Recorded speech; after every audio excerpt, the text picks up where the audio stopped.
Hey, welcome everyone. If you just click the record to season 3, episode 9 of the Zoom garden plot. And we're in the dog days of summer, right? I think that's the term they have for this. It is very hot and very dry around here. Screamer Lake, even especially because Warwick, I think, had a few rain. We didn't get any of the rain. That I think No. Monroe got rain the other day. I think Zippo and Warwick. Oh, really? I thought you got a little bit. If it was, yeah, like one drop, literally. Leslie, I think. Leslie, you got a little rain, right? A little, about maybe a third of an inch. But then it was so hot the very next day that all was just dried up. Yeah, this is and I was saying last summer I watered my garden. I mean, I watered the community garden like 4 times, I think. It was raining like every few days. But now it's a continuous. Yes. Yeah. You have the drip irrigation. That's a big advantage. All right, let's see the agenda. We have the Warwick Community Garden. Sarah will give that presentation. Leslie will give her presentation. Our cool little gadgets, and we have announcements and questions, and even questions of people showing stuff in their garden. And let's get underway and take it, Sarah.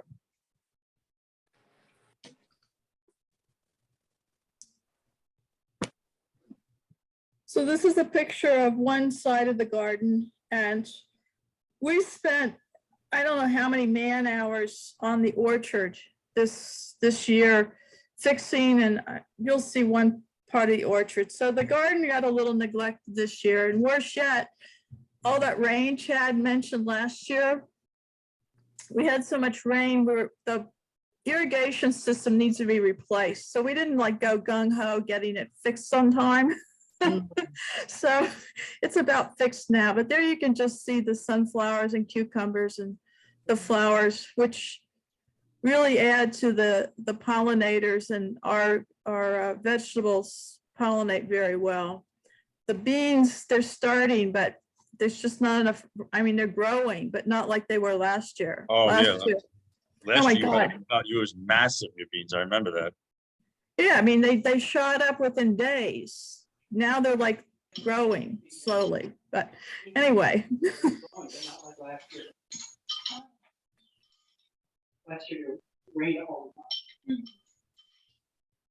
I go on? Yes. So this picture I put in because that large swath of large green leaves is one of our sweet potato beds.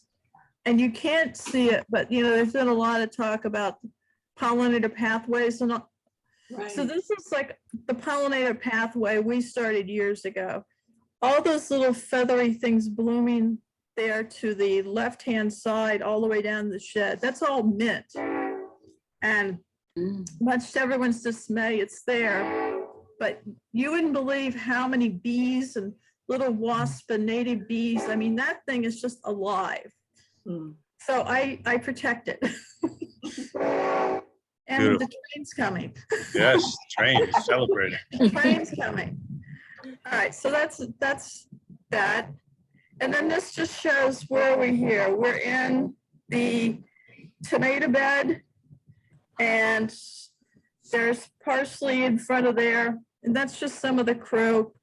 We have two long tomato beds. Planted, I think, about 14 varieties of tomatoes this year, and they're coming on now. The little cherry tomatoes are coming on, and the beefsteaks are starting. The basil's done really well. The celery, I mean, the plants are beautiful, but because there hasn't been enough water, it's not as succulent and tasty as it is in past years. Parsley's doing okay, but everything, needs more water. So that's that. And then the picture on the left, we planted our spring greens, we planted, and then they didn't make it, and then we planted them again. So anyway, we put some carrots in and kind of forgot about them. They were in between greens and by a huge massive sunflower we have. And we discovered the carrots had grown. We did nothing to them and left them alone. And carrots never grow well for us. But anyway, so the picture on the left, someone found those and pulled those up on Sunday. And they're like the dancing love carrots. They're cute. I like them. Yeah, we had a real laugh out of those. And Yeah. they're actually totally intertwined. You can't separate those dancing carrots. And then the picture there with the zucchini and cucumbers, the peaches are all gone by now, but that picture is taken in mid to end of July when the cucumbers and the zucchini first started. And, you know, as usual, the cucumbers and zucchini are producing more than anyone wants every week. And I only have 2 zucchini plants this year. On the cucumber front, I had mentioned in the past how we had a fungus disease in our cucumbers last year. And by this point, we pulled them all out. So I found the seed. I searched for something that's called Bristol. And it's a F1 cucumber that's been bred for every type of disease resistance I could find. And they're doing great. I mean, they're in good shape. They don't have any mildew on them. They don't have any blight on them so far. And they're producing, and you know how sneaky those cucumbers are. People go in and pull them out and all of a sudden there's, 10 cucumbers there. And we harvest Are those twice a week. peaches are those peaches from the orchard?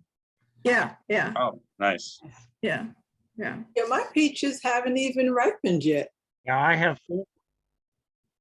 Yeah, those are pretty early. They've come and gone. The orchard has a lot of disease problems. We're trying to figure that out. This So must be then- the cucumber year, because I went out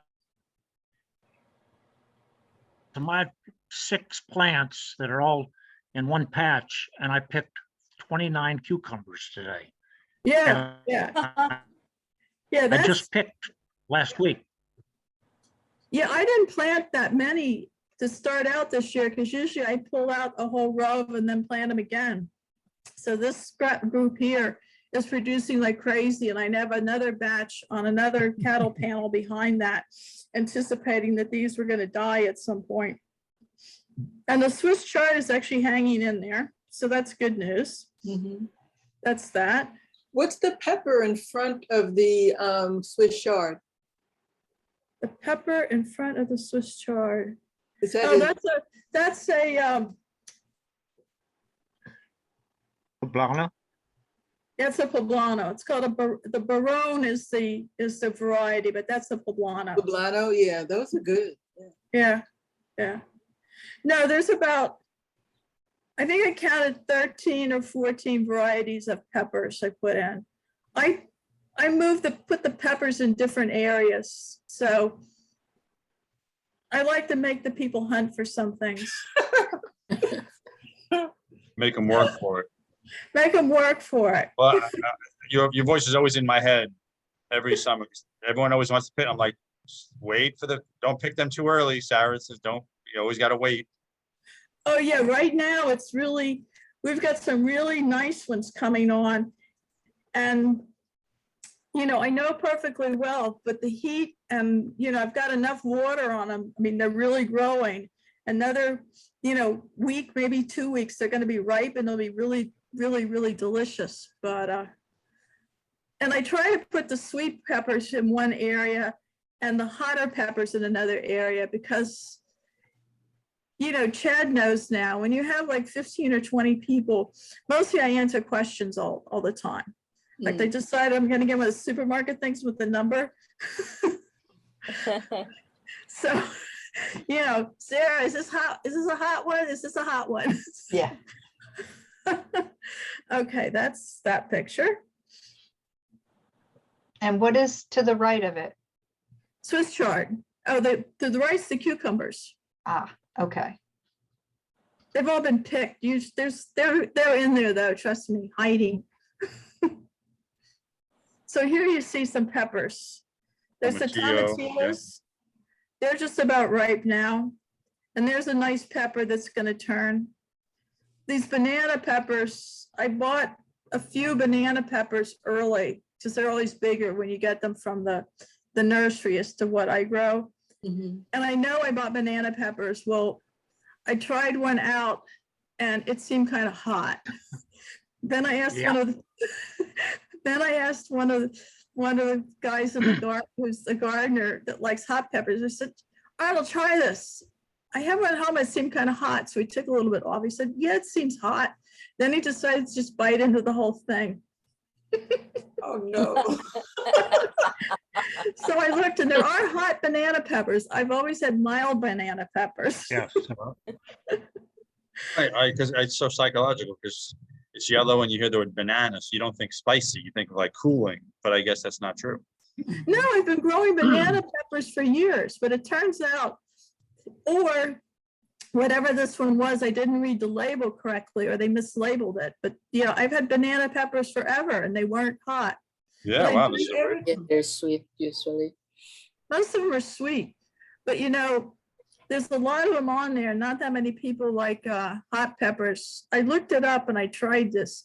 If you cut the pepper open and then you lightly scrape the seeds out in the top of the membrane, not taking all the meat part out, Yeah. but just run something over it, that breaks the Caspian? Oh, yeah. And then they say to soak it in liquor, but I don't drink much and I didn't have any liquor I felt like using up. So I wish put it in water, but it worked because I took one, I did that to it. And then I made some, a marinated salad yesterday. And I cooked some also in something and they said had some heat, but I mean, they were pretty mild. So Have you How ever does- tried, oh, sorry, Sarah. no, that's it. Have Yes. you ever tried fish peppers? Yes. Because I was looking for them this year, but I waited too late to get the seeds. Mhm. But I wanted to try those. But have you had success with those? One year, the lady who runs Midsummer Farm, this was years ago, she donated a whole tray of leftover, mostly hot peppers. Mhm. And actually, that was the first time I ever cared about peppers because I've been a lifelong, pretty much not interested in pepper person. I pretty much loathe green bell peppers and I refuse to grow them. The green bell peppers are a waste of time. It's like the red, orange, and yellow ones are exquisite, but the green ones are just dumb.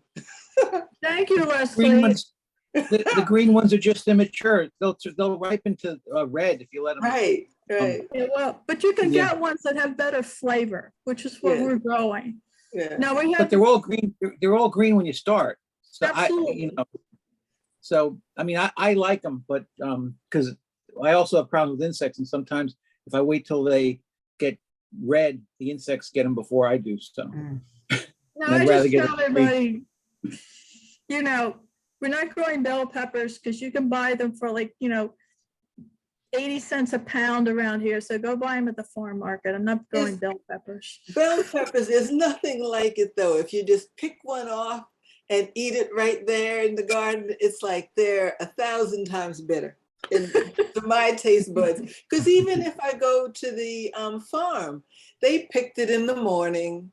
I've Right. got to get it home. So even all of those hours passing and days passing, if I just pick it right now and eat it, there's nothing better. It's like little things make me happy, but that's one of the thrills. That's how I am with tomatoes. Yeah, Tomatoes are my thing. yeah. So But I yes. want to try those fish peppers because I like to make pepper pot soup, Mm, and those are really good for it. But I guess I'll have to wait till next year because I waited too long. You had good success with them when you got the seedlings from Barbara at Midsummer Farm? It was a long time ago. And remember, I'm not a huge pepper fan, so I don't remember being particular. I mean, I didn't seek them out again. Yeah, okay. But there's seeds for everything out there somewhere. Or if she's, Yeah, I got the seeds. I just waited too long. I'll try. Oh, them yeah. this season. no, it's way past time for that. Next year. Yeah. I'm already into next year. Sarah, are those tomatillos? Yes, those are Okay. tomatillos. Oh, And they have just started to become ripe. unfortunately, I forgot to plant the second thing of cilantro. So, you know, the salsa combo is a little lacking at the moment, but okay. One other question for you. You planted cilantro. Have you ever tried culantro with a U? Because to me, cilantro tastes like soap. Mm. And someone was telling me if you use culantro, it gives you the same spiciness, but it doesn't have that soap taste. You know, I haven't, but from what my experience is, the cilantro is like lima beans. They're truly you either love them or you really hate it. Yeah. I really hate lima beans, and I have friends who really hate cilantro. There's no in between. Yeah. It's awful. But baby lima beans are good. Ugh. I don't like mature lima beans, but the little baby ones are very sweet. But anyway. No, I just have me and the beans. Culantro is used in Asian food and also in Mexican food, and Yes, it's and I particularly have- grown down by New I'm sorry, I didn't hear what you just Mexico said. City.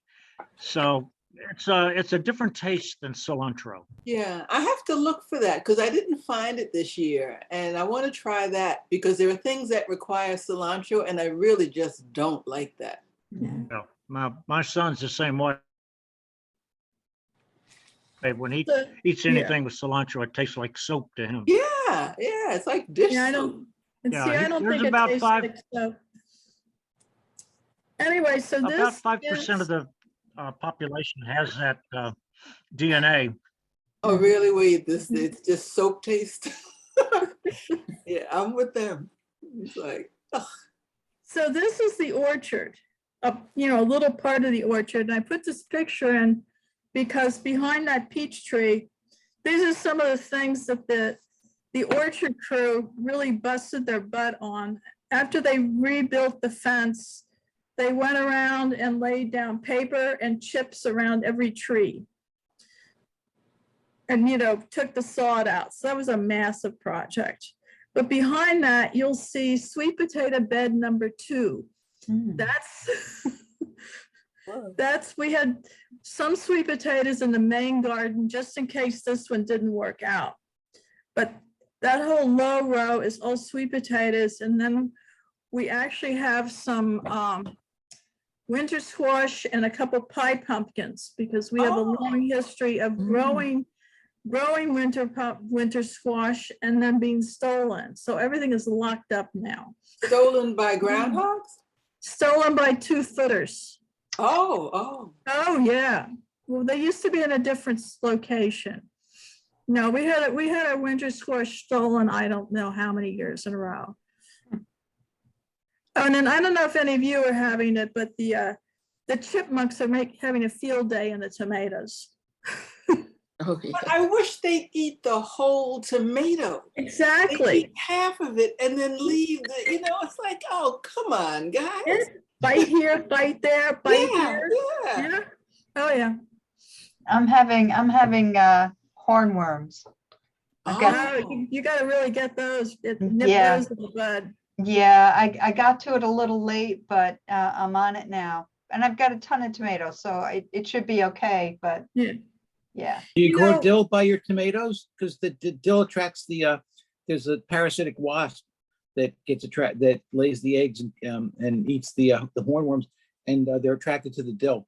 You So know, that last year I had the parasitic wasp, the eggs were hanging off of the hornworm, the 2 that I found. It was totally gross, but fascinating too. yeah. And then I didn't know that was a good thing. And so I killed the whole conglomeration. No, that's a I good probably thing. should have left them. Now you have to take them off the plant and feed them. I like bugs, so I will feed Yeah. them. So We will what I let did it do. was I asked Michael, what would a Buddhist do Mm. with a Yeah, well- hornworm? So he advised me to just cut off part of the plant that it was on and put it somewhere far away and let it fend for itself. So that's what I've done. I found 4 so far. Only 2. No, doing that is good. I've been known to just feed them because I want those wasps to hatch. Right. I don't know, we, knock on wood, we only had them 1 year. Japanese beetles were like out there like crazy. Mhm. But anyway, Yeah. Okay, so. Thank you. It was beautiful. Appreciate it. Looks like it's coming along very nicely in the orchard and doing a great job. thank you. And now Leslie, if you're ready. I'm ready. It was mentioned before, this is the keyhole garden, and the heat hasn't bothered anything. It's in the front, there are the baby, sugar baby melons. I've got the orange and yellow squash, not squash, bell peppers on the left.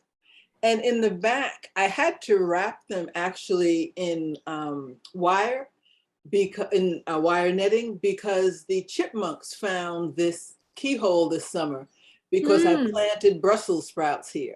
Last year, no critters bothered this at all. I had tomatoes in it, nothing, no one bothered it. But by putting the Brussels sprouts there, I put 2 Brussels sprouts in the back here. And then I put 2 on the other side by themselves. And the chipmunks, I don't know where they're coming from, but they're bringing their brothers, sisters, cousins, uncles and aunts, They're all everybody. over this year. They're crazy. They're driving me nuts, you know, and I've taken a few of the Brussels sprouts, just the leaves, and put them outside thinking, okay, go eat those and leave my stuff alone. It doesn't work, you know. But I had to wrap everything, which I really don't like. But I also have, you can see there's one little melon growing on the bottom right. And there are a couple of others. Yeah. You know, so everything in there is doing well. And I have, I took the picture before I filled up the composter section. You can see with that little rock in the middle, but I fill that up every other day and then just water it in. And I mean, everything's been doing great.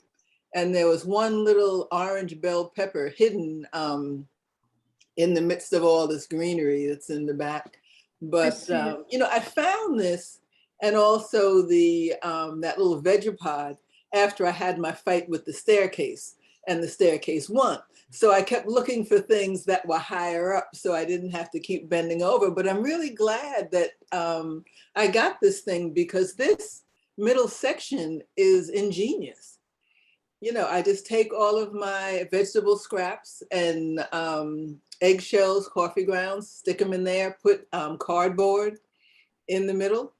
And it's like I've never had to water it, even though it hasn't rained except I think 1 day in 2 months or something. And everything in there is doing very well. It's very happy. But I don't like having those Brussels sprouts all cramped like that. But it's either cramp them with the wire netting or let the chipmunks get them. So I decided I wanted to have some this year. So there went the wire. Oh yeah, there's my little melon. But there are about 4 of those growing right now along the ground. And the left, you can see that's one of the Brussels sprouts I haven't wrapped so tightly behind the bell pepper. But I mean, stuff's doing well. I kept thinking with all the heat, you know, it might struggle. This, well, there's my orange bell pepper, but on the right to that is that in the vegapod, I have cauliflower, broccoli, some kale, and I think I have to look. I think when the broccoli gets a little bit bigger, I'm supposed to wrap the leaves around it to protect it. And as it continues to grow. And then, but this vegapod holds 8 gallons of water in the reservoir underneath.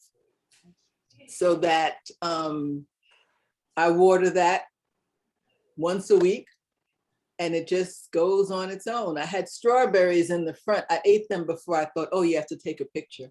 But I had about 6 of those everberry strawberries, and they never make it in the house. I eat them as soon as I see them. But, you know, those are doing well too. Nice. And I think there's, you can't really see it. There's celery in there, and there's some kale. And what else is in there? There was spinach I finished. And I think there's some chard all the way in the back. But that's kind of an ingenious contraption. And the way the those cells go down on the bottom, they're in little pyramids underneath. And the way they're constructed, for some reason, the water doesn't freeze. I haven't had it yet through a winter, but I'm going to see how much I can grow over the winter with this. And, you know, if the water doesn't freeze and the roots can keep accessing it, and then it has a plastic cover that goes over the screen to keep it warm. So I'm kind of excited about this little thing. Definitely. That's very impressive. You're definitely the spokesperson for the keyhole. But let's take our little shimmy in place. Okay. Come on. Yeah. Perfect timing, a half hour. Again, Michael's tradition of it would take 1 minute because a lot of us have been sitting all day. So we will shimmy in place, and I will see you back here in a minute. Okie dokie. Mhm.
Okay, we're shimmied out. Continue our Zoom garden plot. And Elena had a few either questions or pictures. If you want to explain these pictures, Elena, please. Thank you. Whoops, sorry. Okay, Oh, wait. Okay, sorry. this Sorry is about the that. first year that I've really grown vegetables in many, many years, but I've been watching YouTube and I was happy with the tomatoes there. I watched a guy, James Piliari, and he said that you take off the lower branches and that opens up your tomatoes to air circulation so that you don't get fungus or anything like that. And also from him, this was the first time I ever heard about removing suckers. So I had been doing that, and they, like, you can remove them and then a day and a half later there's more suckers growing. So right in the leaf axils you have to look for the suckers and remove them.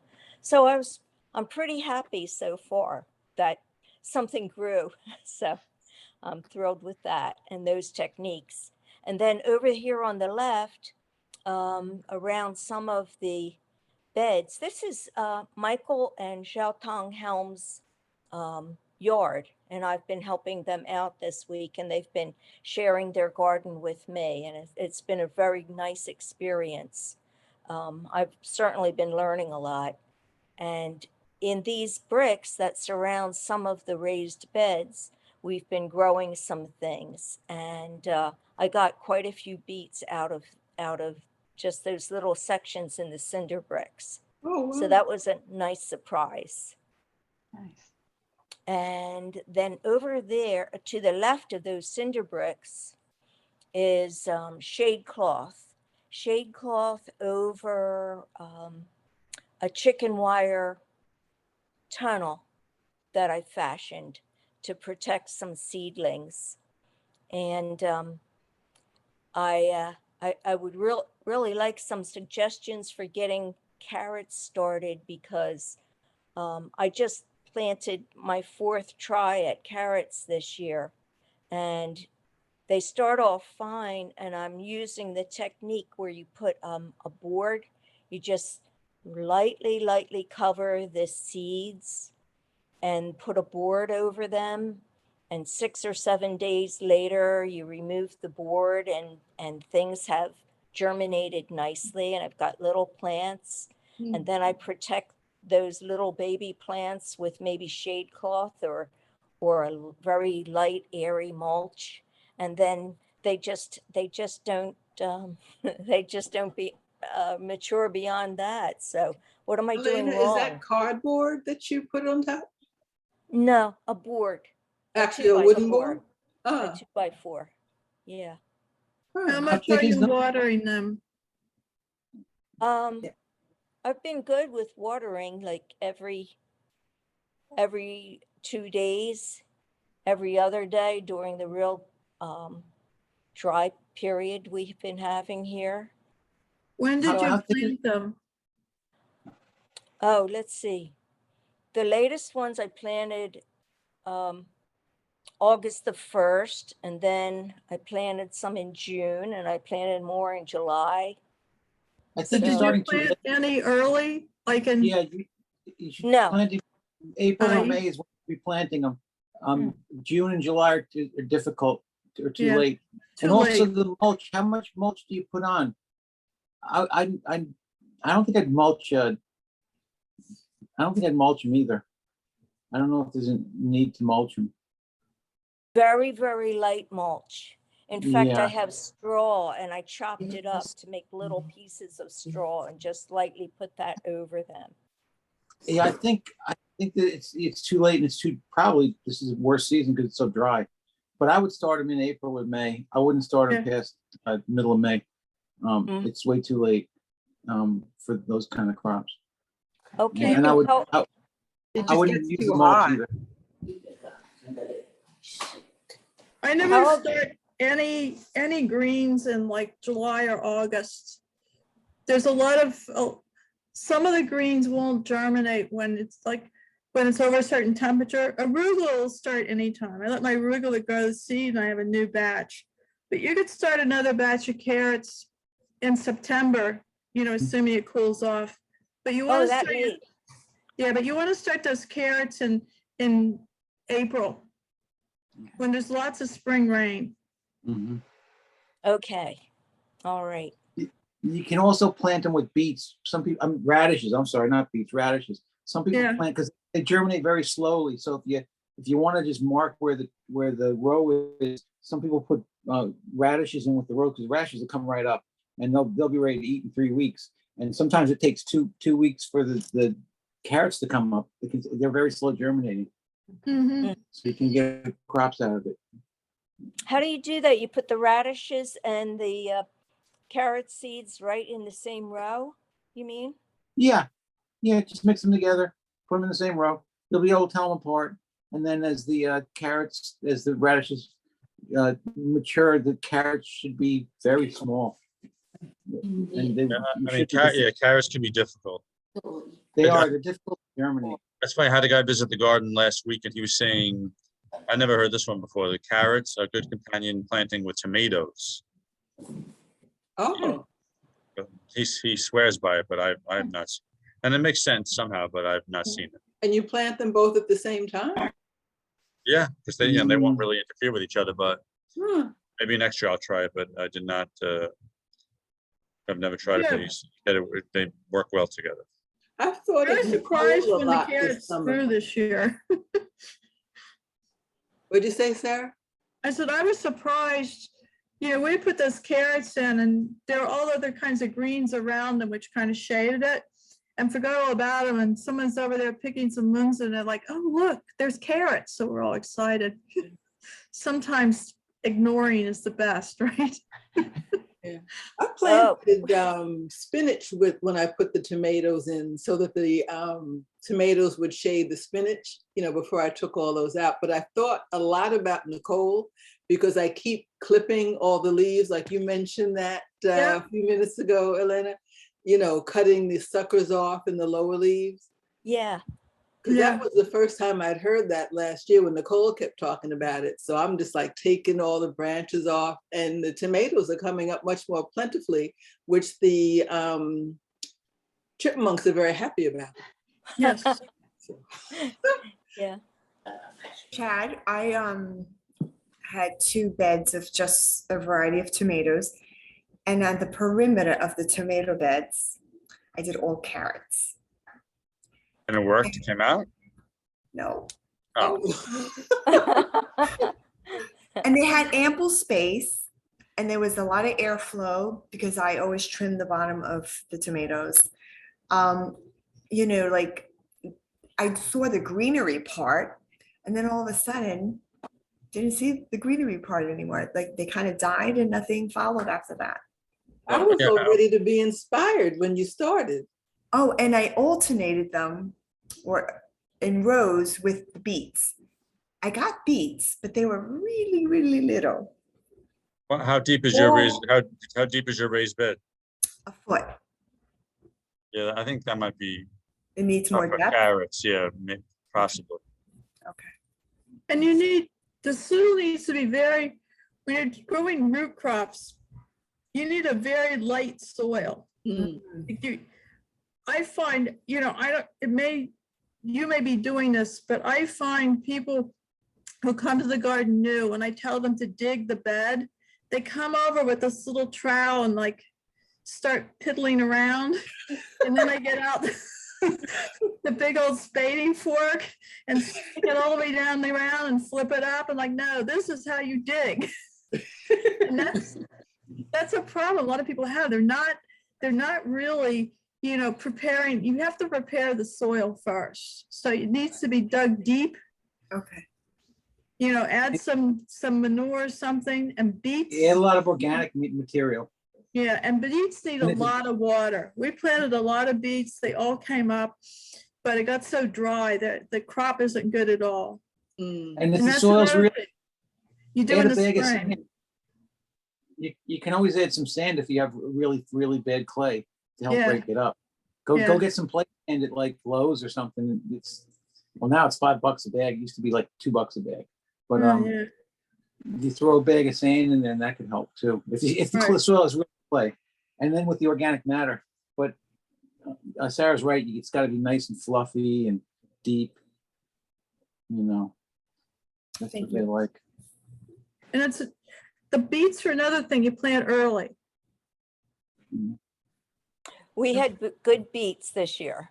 So Good. that was one thing that was successful. I've been Yay. succession planting my beets. I planted my first round in June and then I planted the next round in July and they've been doing really great. They're in a container though.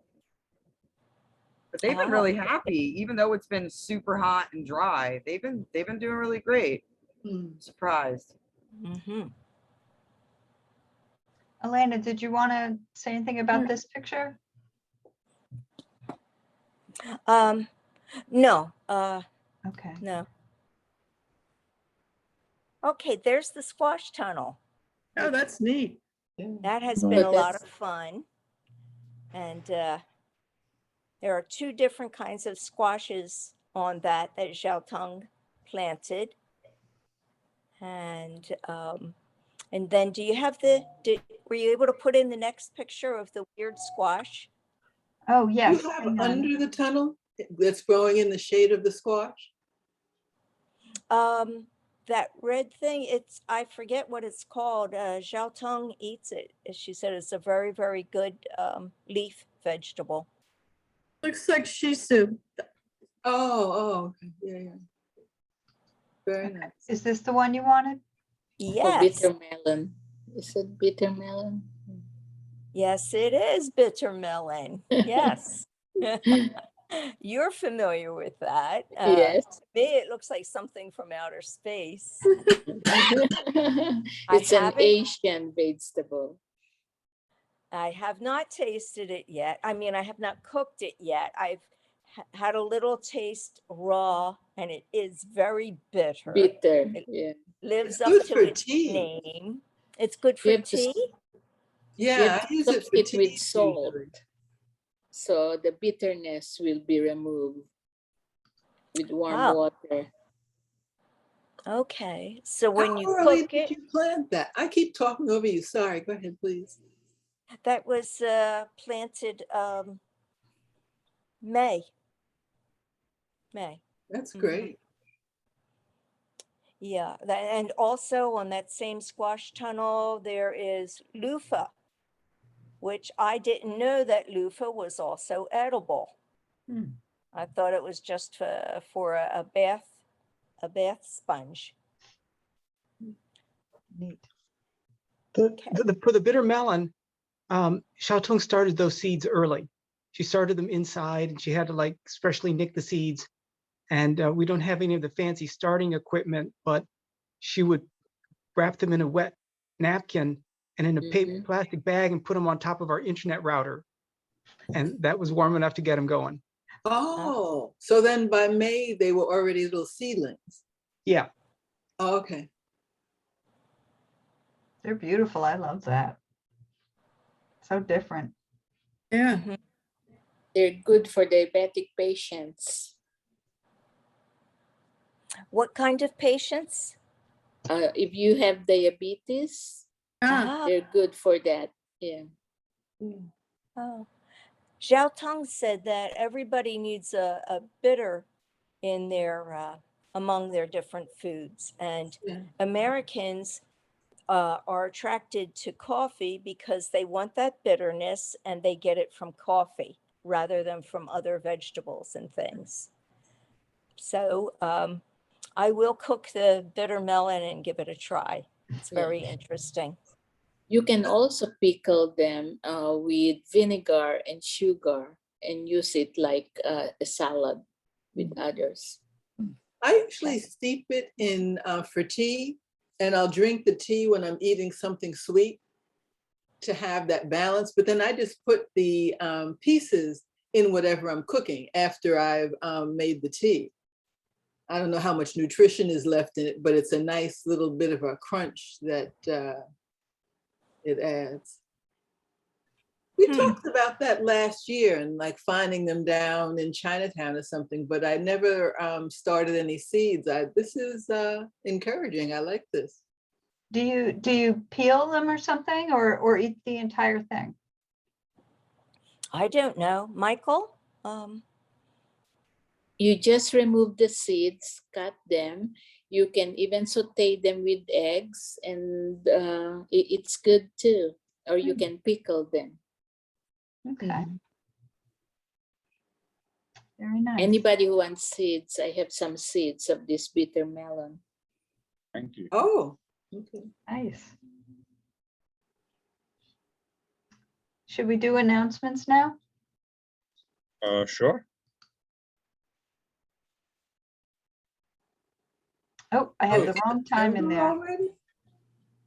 Oh, yeah, right. We're meeting, yeah, I don't No, know. no, I meant for the annual picnic. I have the wrong time in there. Oh, okay. Yeah, threw But that even in if the last minute. The next pollinator meeting, Michael, what day is it? The 19th, isn't it? Oh my, I really messed up. Sorry about The that. Sorry about The that. next Zoom garden plot, it's going to be a little bit different. There's something going on called the Hudson Valley Climate Solutions Week. And what we plan to do is at 7:30, we'll have an open house, a Zoom garden plot open house. You don't need to participate in that. Basically, we'll be inviting people from all over the Hudson Valley to listen to how we run our Zoom garden plot.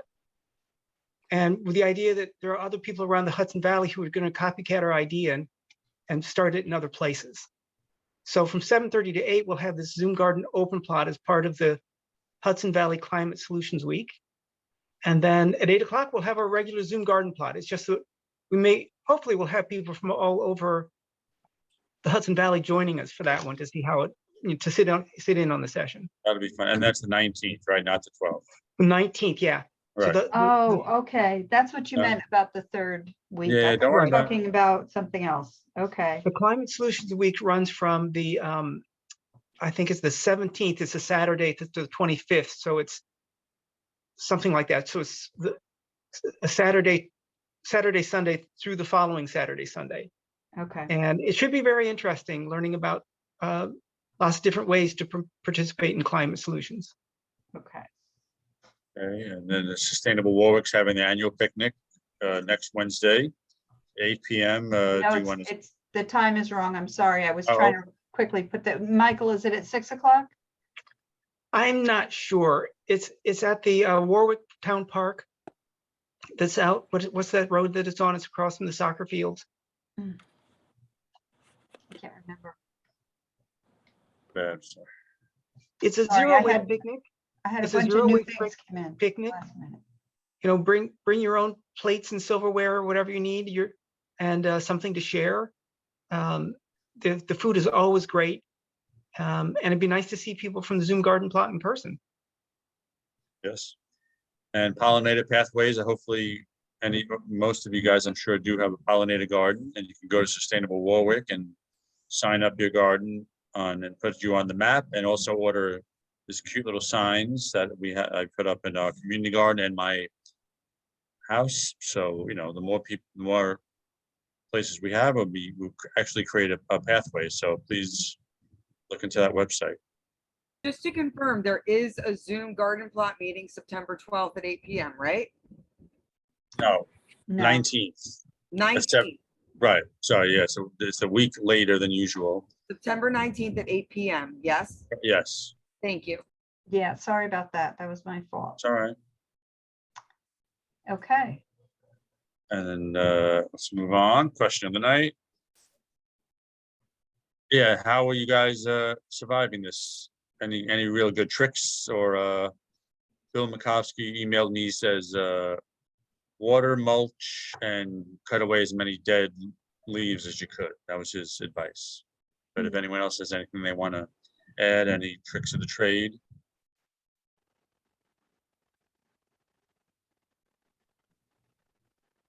The only thing I can say is my permaculture plot's doing the best in my garden of my stuff. The rest of it is suffering from the drought, but the permaculture seems to be doing well because I have about And for people that are not familiar, like what would define your It's just permaculture plot? okay, basically it's a 20 by 20 plot, and on one okay, so it's 20 by 20. On one side I have marigolds, on the other side I have dill, and then I have 16 tomato plants that I put in there. I don't do anything to the plot except once the tomatoes are done at the end of the year, I just add like a ton of mulch, like straw. I put straw, I put maybe 6 inches of straw, and then in the springtime I just add more straw, and then maybe a week or two before, or 3 weeks before planting time, I open up an area, maybe a 3-foot area where I'm going to put the tomato. I turn the soil over and leave it bare so it warms up, and that's all I do. And the mulch is so thick and so that it, you know, they're holding up the best. Other areas are like I'm having a hard time with and I was away on vacation for 3 weeks, and even though people tried to help me out, they didn't. It didn't work quite that well. So. So you don't take a vacation for a month. I know. In the middle of July in a drought. Yeah, 6 and inches expect of that, anyone to that's a help. lot. 6 inches of mulch, that's a lot. I was thinking, you know, It 2 or is, 3. and then I keep putting it on top every year, so it's like it's a ton of. It might be too much. I might, Well, you know. it's working, you say, so it's not too Yeah, much. it's always, you know, it's The always an more- experiment, right? One thing What I've been do doing, you- which has nothing to do with mulching, is like I use the water from my dehumidifier to water the plants. Because I have one upstairs and one downstairs, and I figure, well, why am I just throwing that water out? So I take it, since the water barrels aren't getting filled up because there's no water, I just use that water to water when I need to. And so at least I feel like, okay, I'm not then on top of it wasting water, you know. I guess I wouldn't be wasting it. I'm using it for a good purpose, but I also then am recycling the water in the dehumidifier, which, you know, it goes through the filter. I figure that's pretty good. And everything's grown well with it. So I'm happy about that little thing. I've heard that water has very little minerals in it because it basically just created from condensation. So Yeah. it just occurred to me to maybe put it into something like maybe run it into a bucket of compost or something, and then or put a little bit of compost in it or whatever, just to add some minerals to it. I don't know if I think if a plant only got watered with that, it would be really severe. As long as it's getting some other water, it might not be such a big issue. Mm-hmm. But Well, I people was say How's even, it a little working? bit of compost tea with it. Yeah, or make like some a people compost even, tea. stuff that you cook like pasta water or, saving that water and using it to water. Yeah. So far That's a it's been good okay, idea. but I figure I'll add some more now that you're saying that, maybe I can even put a little more in it. And Oh, here's the my question, hazelnuts. I know Michael had hazelnuts last year, right? You said, so, will this open up? I guess, it looks like there's hazelnuts in there. How do I know when they are ready? Yeah, you definitely got hazelnuts there. And So they'll, they're done now? Pick them out, or do I like? no. It's early. Okay, And actually, if you've got a lot of them and you want to like crack open one and see what it looks like, you'd see it's way too early. Gosh, they will slowly open. The leaves around it will turn a little bit brown. A couple might actually drop on the ground. But gosh, I don't know this perfectly well, but there gets to be a point in the season where you want to just go and take everything off the bush. Otherwise, the squirrels will get them. Mm. But I think we got most of ours last year before the squirrels did. It's just that, but we're a ways away from that. We're not close to that. So you still have time to read up on it or watch your YouTubes on it. Does the green leafy looking stuff around the hazelnut, does that turn brown when they're ready? Yes, yes. That's like a really fresh green, and it will be a more mature green and then go a little bit brown. Okay. Interesting. thank you. Do the hazelnuts that you grow, do they taste just like the coffee? That flavor? Or more I don't drink importantly, Nutella. What? That's what Nutella's made of, Get hazelnut. some chocolate. Isn't that, do they taste just like the hazelnut coffee flavor? Like when you grow them fresh? Does I anybody don't know? drink coffee. I don't know what hazelnut coffee tastes like, but we also buy hazelnuts like you might buy walnuts or Right. pecans. Mhm. And yeah, they taste the same. Because I never had a hazelnut outside of the flavored coffee, so I don't know. Oh, you have Okay. to get some hazelnuts. Just get some good dark chocolate to go with it. Yeah, yeah. There is come that Christmas mixed nut bag. Oh, look at that little baby down Elena there. asked, what is your question, Elena? Okay, I've heard, but I don't know that you need to thin your figs. Like if you let every little baby fig that's on the stalk grow, you won't get good ones. They'll all be little. Anybody know anything, any advice about thinning figs on the fig plants? I don't have figs in the garden, but I have 2 plants that I've had in the house for like 15 years. And I just put them outside in the summer and bring them in. But I eat every fig that grows on them. But I don't know if it's because they're in a really large pot and if it would be different when you take them outside. But, yeah. Yeah, these are in the earth. These are planted in the earth. Yeah, I it guess may they're, be like the tomatoes, where thinning them means that then the fruit that comes up later would be larger or sweeter, but I don't know. Mhm. Okay, Right. do a little more research on that. Okay, thank you.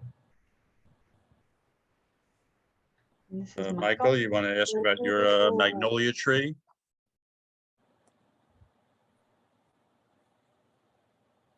Okay, now I'm off mute. So this magnolia tree, this has done this a couple times. It like a week or so ago, like it was really hot. I'm gonna say maybe 25 or 30% of the leaves turned yellow and fell off. Maybe you can see them on the ground around it. Mhm. But then you can see in the picture on the left, there are a few blossoms that are coming out. This is supposed to be a Mother Day blossoming tree, right? But then Right. I think this is the second time it's happened that we get to the end of the, like at this time of the year, and I'm not sure if the leaves fall off, a few of them fall off, but then boom, a few more blossoms come out. What's going on? Nice. It's a gift. Does it happen every year, or is it just on certain years? It's not the first time I've seen it, but I don't think it happens every year. Maybe it's stress from the drought.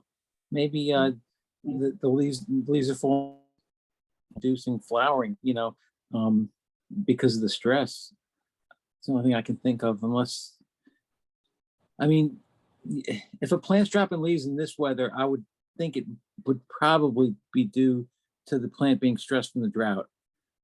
That would be, unless it's an insect or bacterial fungal, but Right. But then to get the blossoms again seems almost That doesn't seem like, counterintuitive.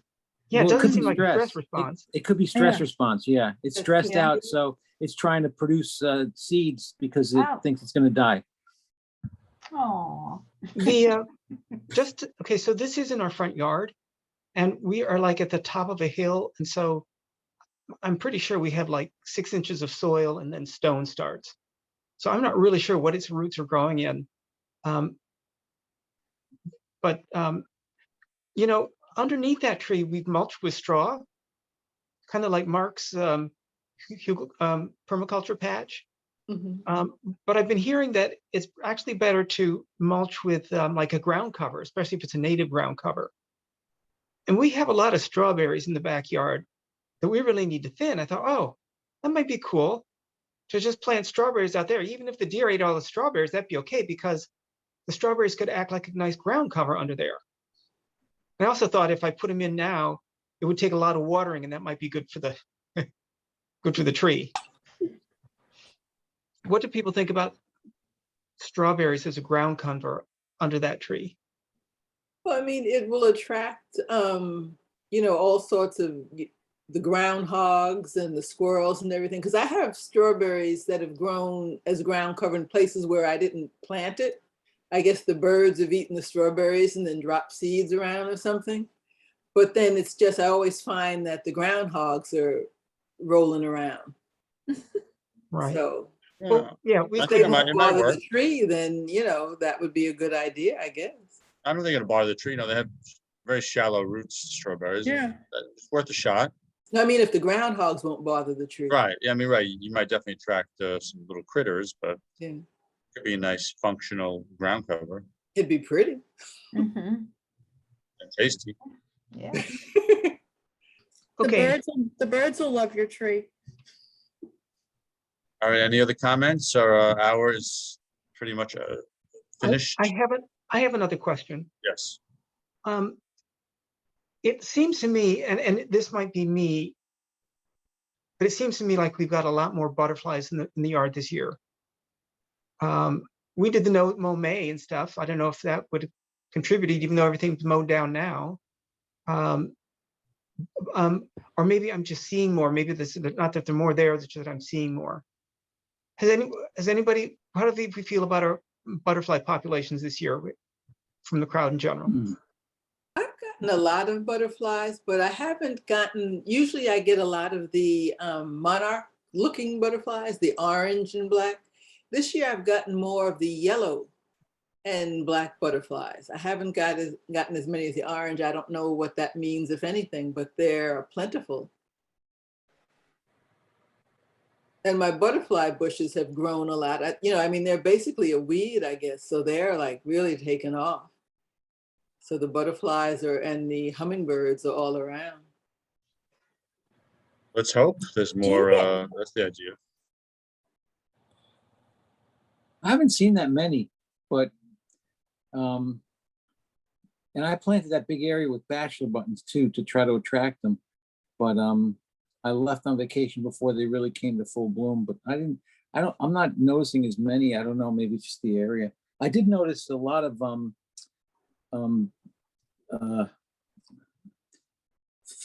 are they called? I'm just losing my memory. The flies, the pollinator flies. There's a name for them, and I can't think of it. But there was like thousands of them in the bachelor buttons. Thousands of these pollinator flies. They look like bees. They actually look like little bees, but they have 2 wings instead of 4. And they're really tiny. Humming moths? Humming moths? No, they're not moths. They're actually flies. They have, because they have the two wings, and they look like bees. They got the same coloring, but they're not bees. And there was like thousands of them. When I went and I brushed the plants, like thousands of them will come out of the bushes, which are good. They're good pollinators. But I didn't see many butterflies in there, and I was surprised. So I thought those flies were a type of bee. I didn't realize they I were thought they were flies. native bees. they're really tiny, and I can't, you know, the name. I'm getting old, and I can't think of the name. I mean, but there's hoverflies. That's what I think they're called, hoverflies. Okay. And they're actually one of the more important pollinators from what I've read. The honeybees are actually not as, like, they're important, but they're not as important as you think. You know, there's a lot of native pollinators and bees and flies do a lot of pollination. These are supposedly one of them. So Are you it was saying a hover nice surprise like to me. hovercraft? They kind of, yeah, they kind of do like a hover like a bee, and they just like hover, and they got the, and they look like bees, and then you can see them, you know, if you like look at them for a long time, you see them go in and do their little thing in the flower and Yeah. everything, and suck out the nectar and play And around they're with it. not a different variety of bee? No, they're not bees, because Huh. bees have four wings. Bees are a different in a different group. They're hymenopterous, and they have four wings. The flies are dipterans. They have two wings. So, and the other two wings evolved into like little radars that they have. So that's how you can tell a fly from a bee. That's one of the ways. But yeah, they're like they're really. I should have taken pictures of them. I think I do have pictures of them I could send. I have to look at my camera. But I didn't mean to take over. But getting back to the original, I haven't seen many butterflies as or maybe I just haven't noticed them. Maybe I might, you know what? My head's down on the ground trying to water. I got my hose, my soaker hose, and I'm focused on the watering and trying to get out of the garden because it's so hot. It's like you go out there and it's like an oven. It is challenging. Well, thank you, everyone. Hopefully more butterflies will come, and definitely sign your garden up for the pollinator pathway. And remember, the next meeting will be the 19th. Hopefully people can make it to the Sustainable Warwick picnic and see some of us in person. Ooh, one more thing. Yes. One more thing.